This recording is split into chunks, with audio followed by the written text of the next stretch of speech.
Yes. My name is Mike Blackbach. I am a first-year mentor this year, first full year. Did virtual last year. 2019, I dabbled a little bit for a couple of days, but this was the first full experience, and it was cool. Biggest reason, these guys were great. Great humans first, but they're fun to work with. They help each other out. Really glad to see them working together. Cool to see that there's no way they would have figured this out in the beginning, but they kind of figured it out, right? They didn't know what they were looking at all. Now, even if they're not going to school with metallurgy, they'll get by. I am hoping they look at the world a little bit different. I hope they like reach down and grab something and you can tell it how it will. Think about it, and I hopefully learn something. But seriously, thanks. You guys were pretty cool. Kayla, you're up. I'm Kayla Molnar. I am a first-time mentor here. So I came into this not knowing what I was doing, and then I met Mike and Nicole, and I realized we were doomed. So it's really all thanks to these guys. They outsmarted and outshined us. I was wrong about my thoughts on it a bunch of times, and they put me in my place. So you guys, the smart kids, you all are very smart kids. It's really been fun to watch you guys all week. So yes, here's Nicole. Hi everybody, my name is Nicole. I'm a first-time mentor, but second time at my camp. I was a camper in 2019. So it's awesome to be back and kind of see the camp from the other side of things. I know this was where I first found my love for metals and my love for material science, so I hope that I can pass even a little bit of that on to you guys. And without further ado, the red team. Red team.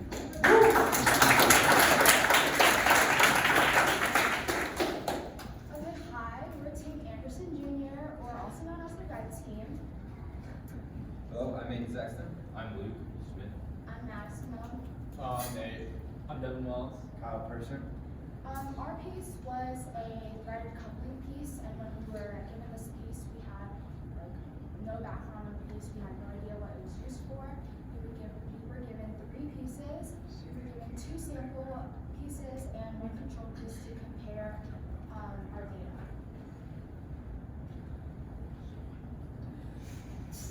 Alright, so this is the witness hole here, and we believe that it was there so you can see through and see the 2 pipes connecting. And based on the information that we collected from reading the fracture face and origin, was that the fracture originated at the point where the thread root and witness hole met, which is right there where he's pointing.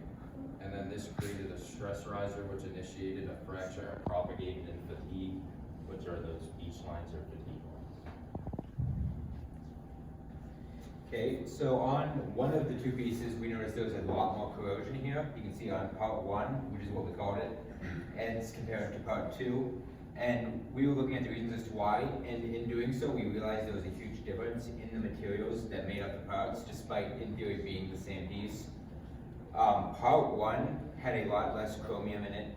It had a lot less nickel and a lot less copper, whereas part 2 contained significant amounts of nickel and copper, as well as more chromium.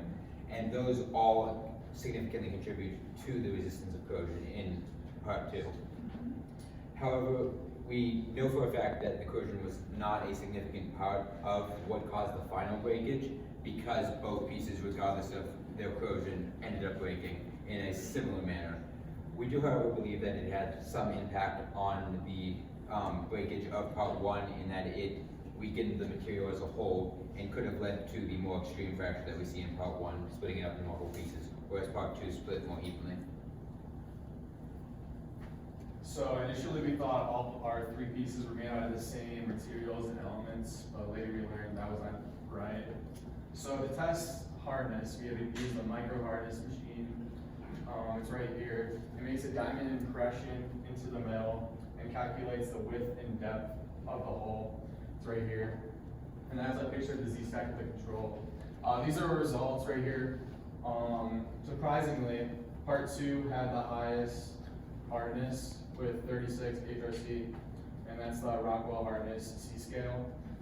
We were confused about why one of them was harder than the others, but then once our EDS came back, we realized why. So silicon, nickel, manganese, and niobium all contribute to the hardness and how strong the material is. So as you can see, part 2, all of these are at higher concentrations except for manganese, which later we're going to describe why. So the first piece, we can see that it broke in a longitudinal way, and then it kind of goes following the hole, and then it goes longitudinal again. And the reason why we think this is because we saw non-metallic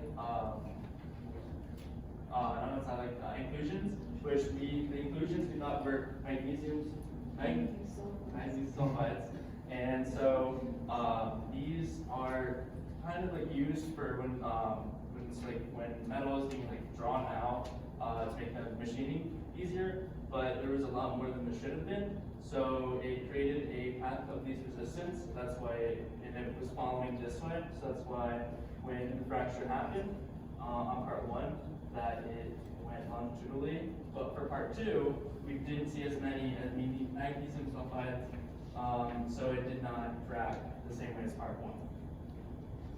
All right, so after we analyzed all of our data, we believe we came up with a likely conclusion for why both our parts failed. The two main factors for why our parts failed included the geometry of the parts, how they were designed, and the chemical compositions of the parts. So we noticed that the fracture modes in parts 1 and 2 were observed to be the same. They were very similar, almost identical.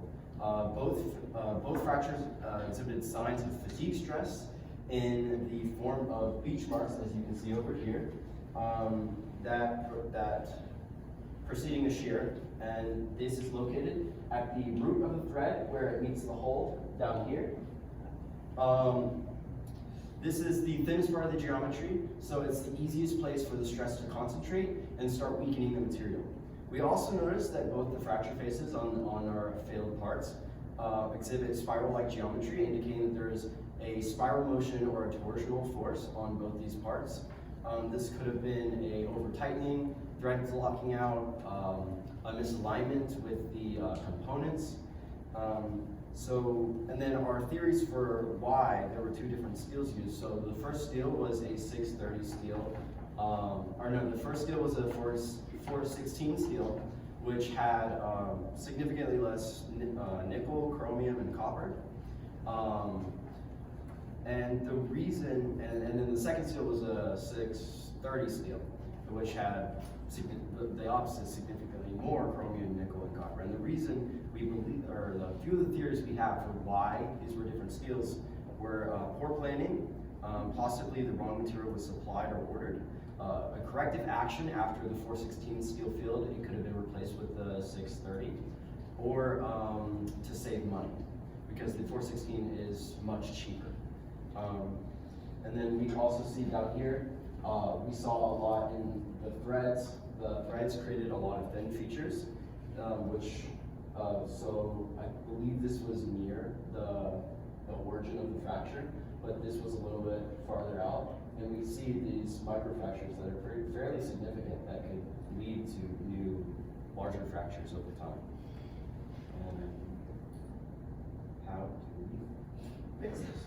Okay, so to prevent this from happening again, we would remove the witness hole from the middle and instead have no hole or have a smooth inner piece, so that means no threading. And instead of looking into the witness hole, you can instead have 2 pipes and just feel where they connect. Or we would have 2 holes on the opposite end so that it creates like less pressure or less stress in one spot. We would also keep the material stainless steel, have a higher fatigue strength, and be corrosion resistant, because that was our part 2 and that gave us the best results.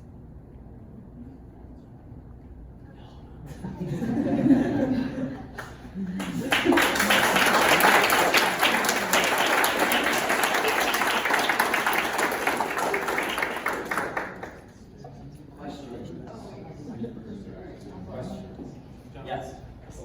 So these couplings, they were using pipes, right? So that's the interesting part. We had quite a mystery. We don't know the background of our parts. We don't know where they came from, what they were used for. We have speculations, of course. But we do notice that a lot of the corrosion was on the outside of the parts, so it's likely that they could have been used for pipes, but personally, I don't think they were. They could have been underwater or in a very humid environment with things, with salt or things that would eat away at the steel over time. But yeah, we don't know what the exact application was. We can only really make speculation.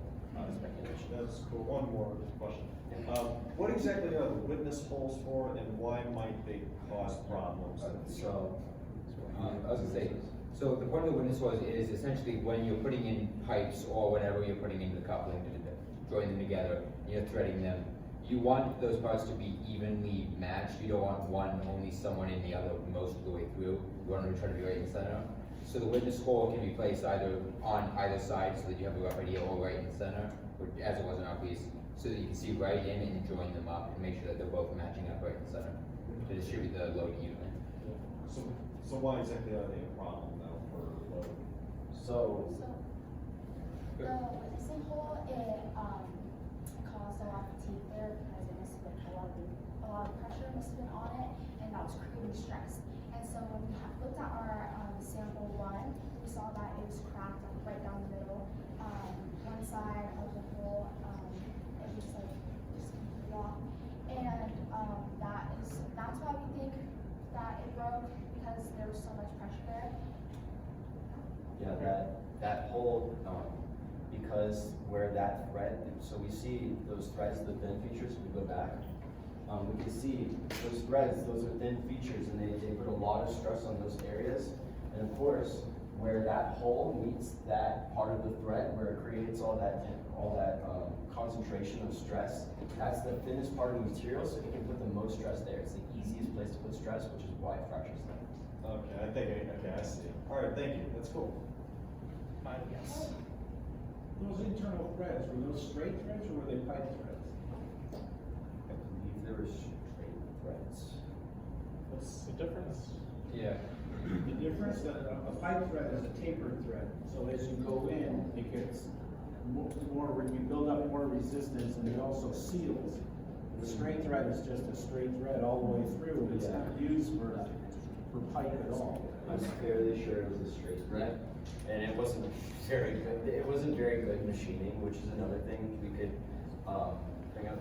The actual manufacturing of the part was kind of poor, but yeah, it was a straight thread. Can you look at your manganese sulfides again? Yes, those are Yeah, right there.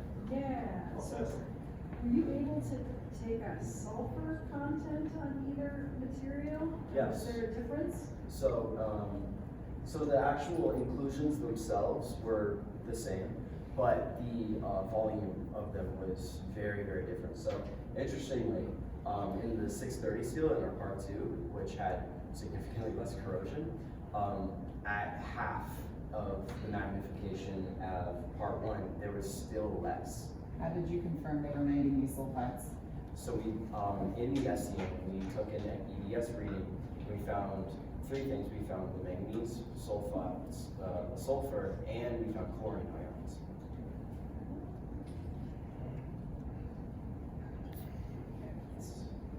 What do the chlorine ions mean for proving that there's manganese sulfides? So the chlorine ions themselves don't actually really contribute much to looking at it in terms of manganese sulfates. What it does tell us is that because this is stainless steel, you wouldn't actually expect as much corrosion as we see. So part of looking at it and seeing the chlorine, which is a common cause of corrosion of stainless steel, tell us that maybe part 1 or both parts were in a high environment with a lot of chlorine or a lot of salt, which could have led to the corrosion. But yeah, chlorine ions break down steel very well, which is why environments with a lot of salt tend to steel lasts, including stainless steels, they wear down and corrode a lot faster.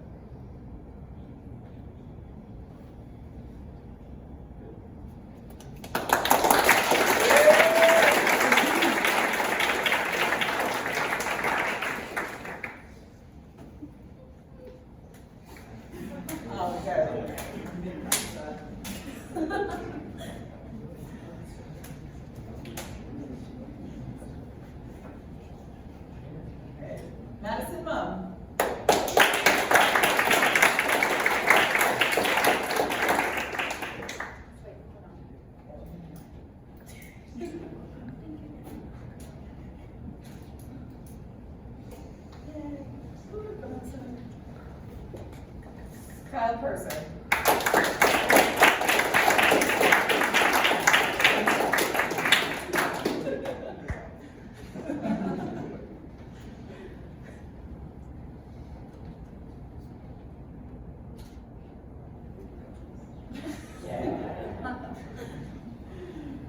Nate Shadler.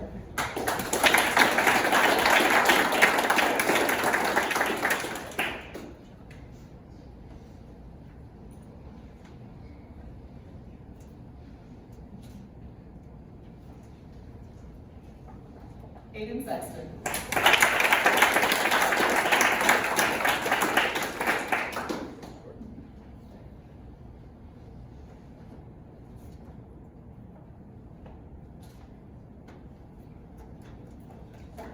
Luke Smith.